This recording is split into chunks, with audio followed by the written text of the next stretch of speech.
جب تمہارا قادر، جب تمہارا قادر مطلق خدا ہو جائے گا۔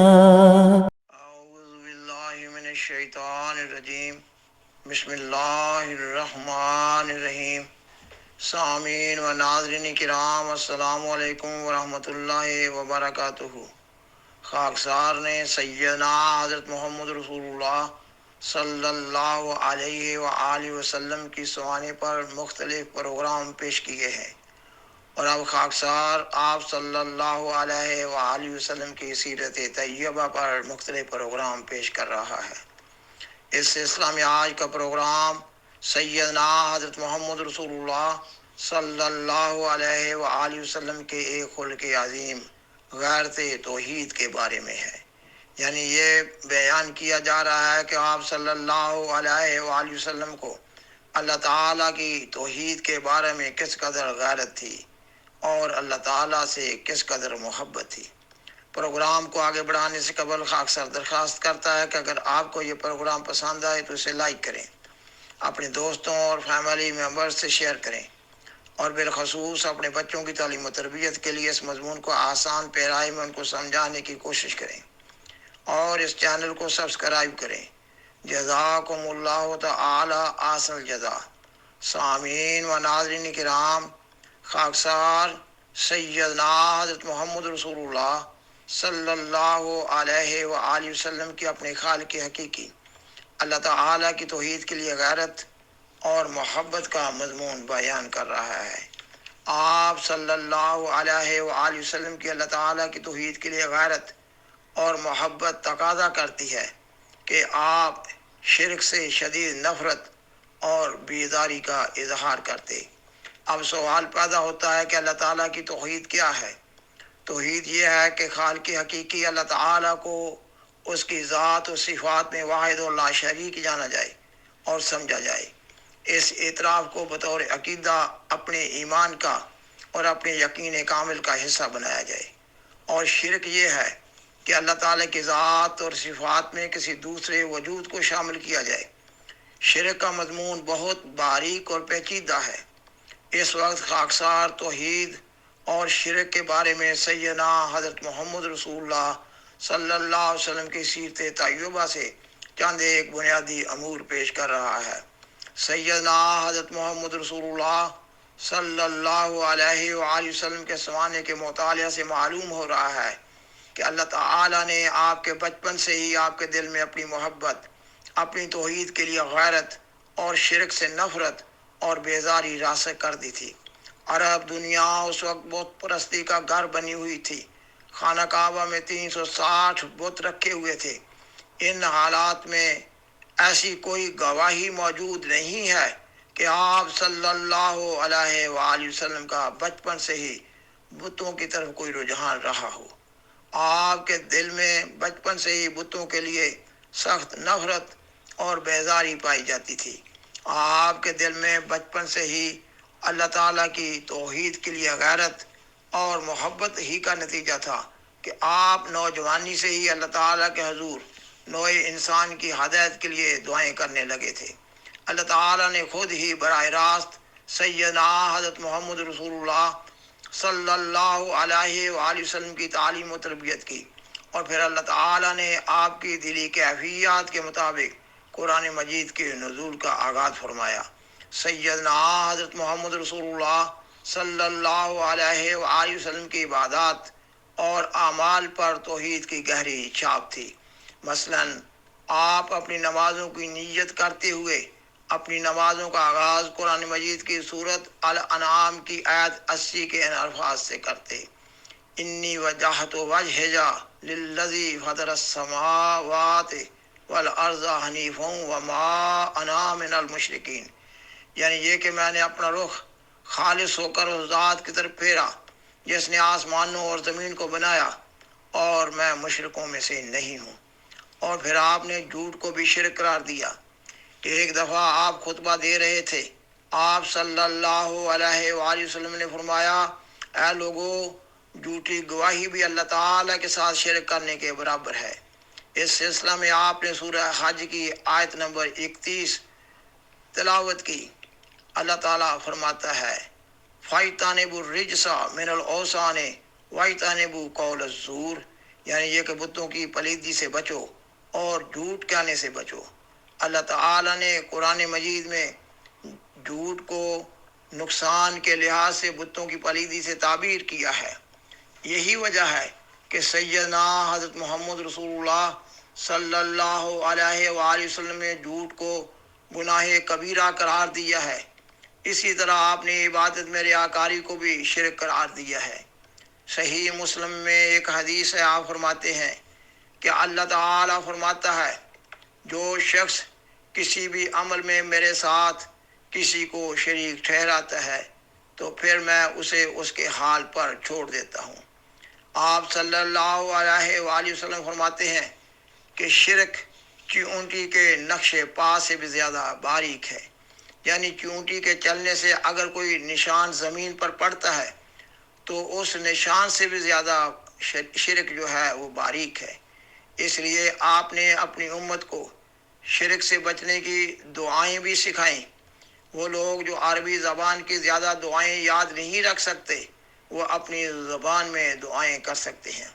اور پھر قرآن مجید میں بھی ایسی دعائیں ہیں جو شرک سے بچنے میں مدد کرتی ہیں، جیسے کہ ابھی خاکسار نے نیت نماز کے لیے قرآن مجید کی ایک آیت کا ذکر کیا ہے۔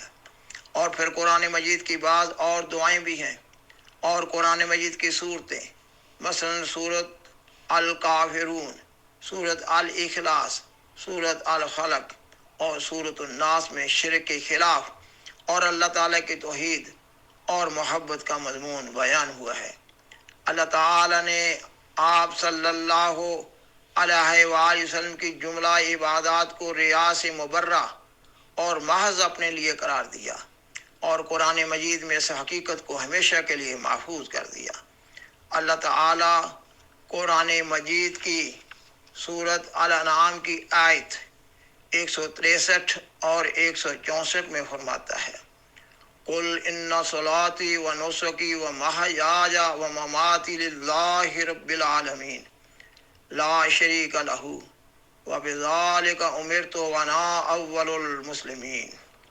تو کہہ دے کہ میری عبادت اور میری قربانیاں اور میرا جینا اور میرا مرنا اللہ ہی کے لیے ہے جو تمام جہانوں کا رب ہے، اس کا کوئی شریک نہیں، اور اسی کا مجھے حکم دیا گیا ہے اور میں مسلمانوں میں سب سے اول ہوں۔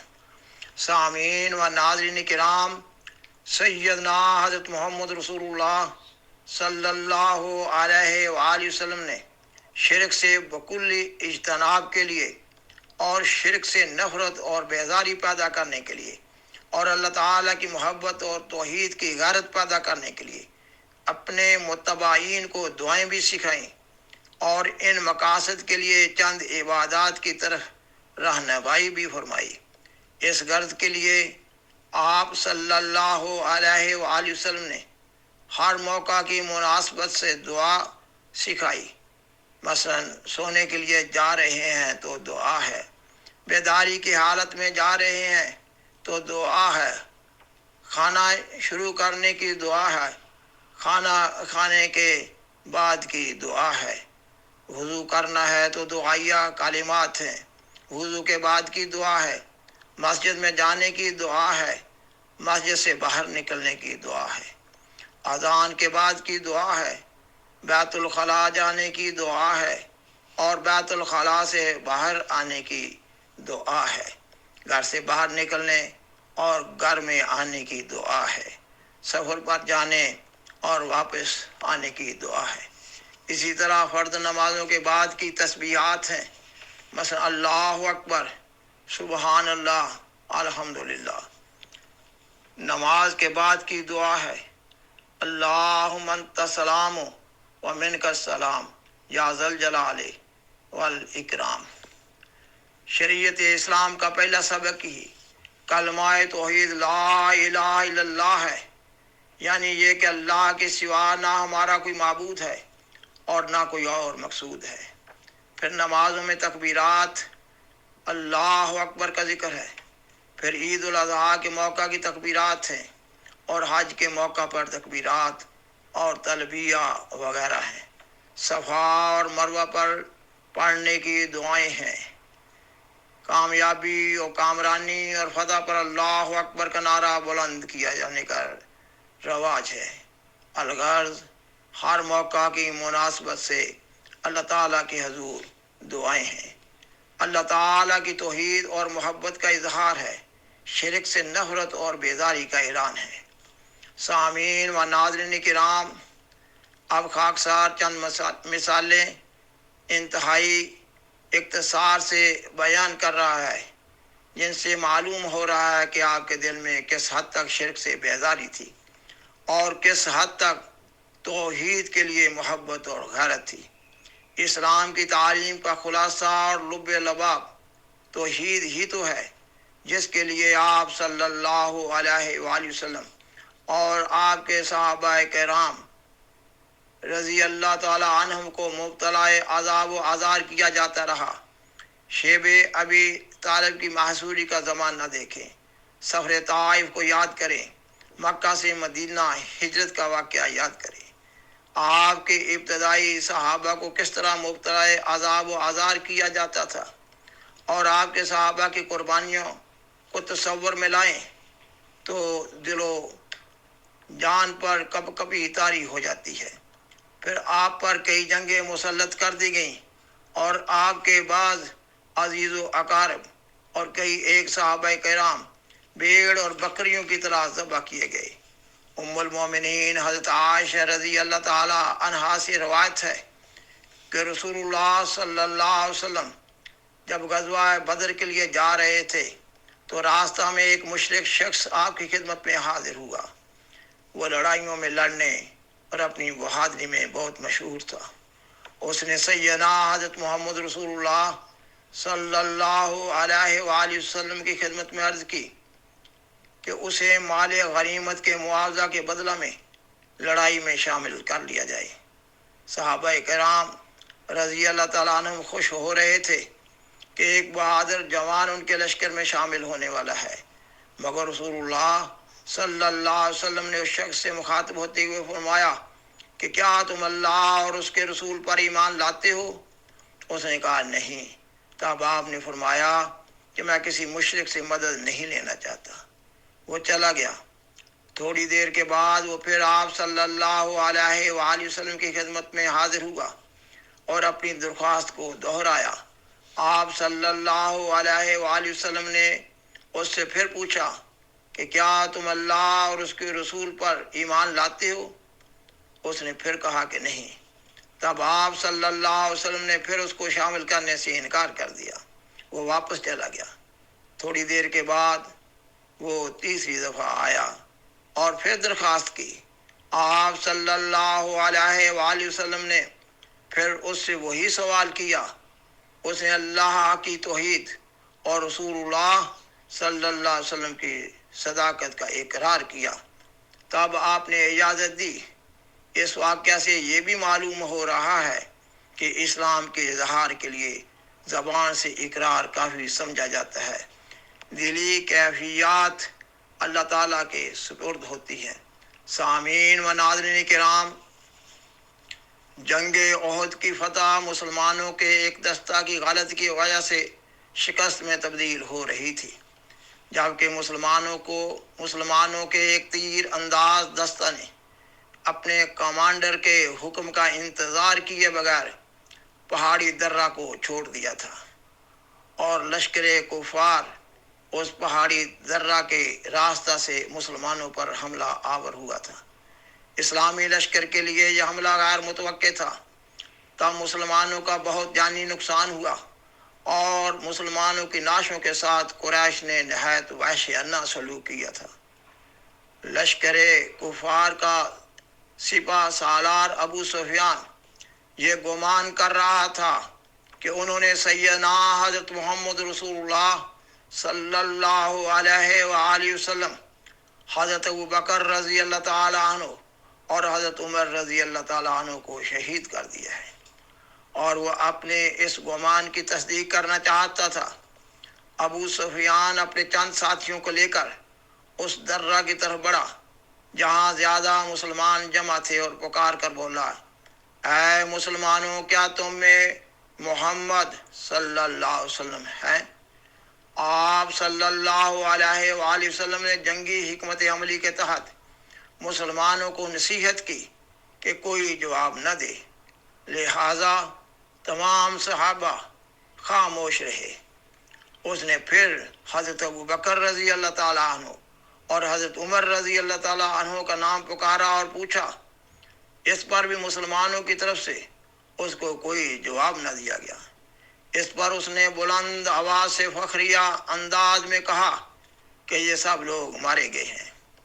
اس پر حضرت عمر رضی اللہ تعالیٰ عنہ سے رہا نہ گیا اور وہ بے اختیار ہو کر بولے، اے اللہ کے دشمن، تو جھوٹ کہتا ہے، ہم سب زندہ ہیں اور خدا ہمارے ہاتھوں سے تمہیں ذلیل کرے گا۔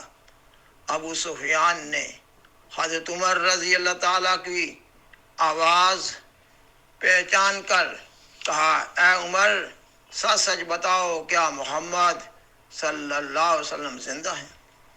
حضرت عمر رضی اللہ تعالیٰ عنہ نے جواب دیا، ہاں وہ زندہ ہیں اور تمہاری باتیں سن رہے ہیں۔ اس کے بعد ابو سفیان نے نہایت بلند آواز سے پکار کر کہا، اولو حبل، یعنی یہ کہ اے حبل تو بلند ہو۔ حبل ان کے ایک بڑے بت کا نام تھا۔ ابو سفیان نے کہا، اولو حبل، یعنی یہ کہ حبل جیت گیا۔ سیدنا حضرت محمد رسول اللہ صلی اللہ علیہ وآلہ وسلم جو جنگ کی حکمت عملی کے تحت اپنے صحابہ کرام رضی اللہ تعالیٰ عنہم کو خاموش رہنے کی نصیحت کر رہے تھے، اب جب اللہ تعالیٰ کے بالمقابل ابو سفیان نے اپنے حبل نامی بت کی شان بلند ہونے کا نعرہ لگایا تو سیدنا حضرت محمد رسول اللہ صلی اللہ علیہ وسلم بہت بےتاب ہو گئے اور صحابہ سے فرمایا، جواب دو۔ صحابہ نے پوچھا، یا رسول اللہ کیا جواب دیں؟ آپ نے فرمایا، کہو اللہ اعلیٰ و اجل، یعنی یہ کہ اللہ ہی اعلیٰ اور بزرگ شان والا ہے۔ اس کے جواب میں ابو سفیان نے کہا، لنا العزا ولا عزا لکم، یہ کہ ہمارے ساتھ عزا ہے اور تمہارے ساتھ عزا نہیں ہے۔ آپ صلی اللہ علیہ وآلہ وسلم نے صحابہ سے فرمایا کہ کہو اللہ مولانا ولا مولا لکم، یہ کہ اللہ ہمارا مولا ہے اور تمہارا کوئی مولا نہیں ہے۔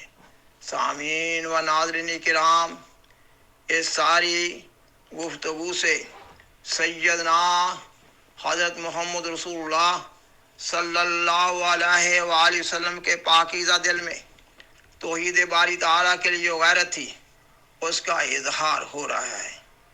جن لوگوں کو غزوہ احد کے حالات کا علم ہے ان لوگوں کے لیے اس مضمون کو سمجھنا نہایت آسان ہے۔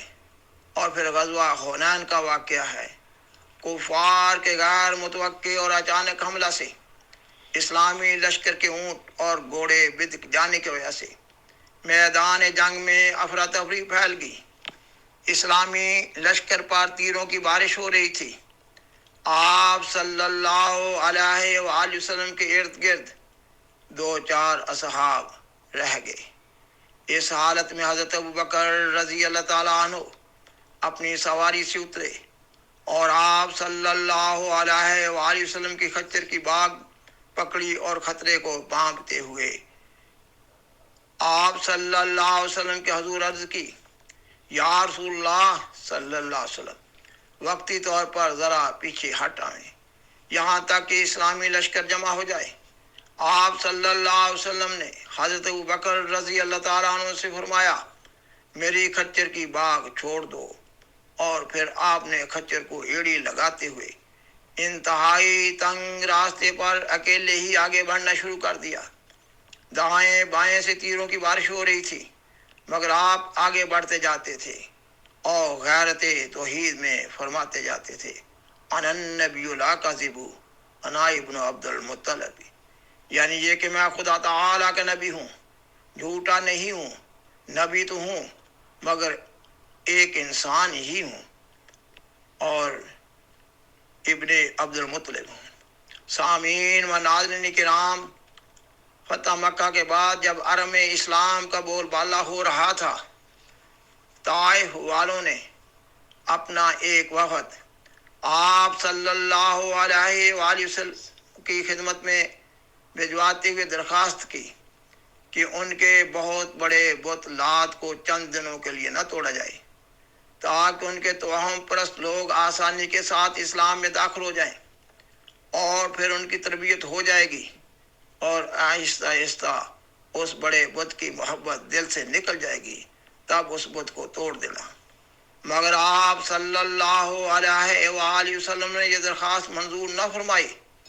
یہ آپ کے دل میں غیرت توحید ہی تھی کہ آپ اپنے آخری وقت میں بڑی بےتابی سے کروٹیں بدلتے ہوئے کہہ رہے تھے کہ اللہ تعالیٰ یہود و نصارہ پر لعنت کرے کہ انہوں نے اپنے نبیوں اور بزرگوں کی قبر کو سجدہ گاہ بنا لیا، اور پھر اللہ تعالیٰ کے حضور دعائیں کر رہے تھے، اللہم الی الرفیق الاعلیٰ، اللہم الی الرفیق الاعلیٰ، یعنی یہ کہ آپ اپنے سب سے اعلیٰ دوست یعنی اللہ کی طرف جا رہے ہیں، کہتے ہوئے اللہ تعالیٰ کے حضور حاضر ہو گئے۔ وآخر دعوانا ان الحمد للہ رب العالمین۔ شکریہ۔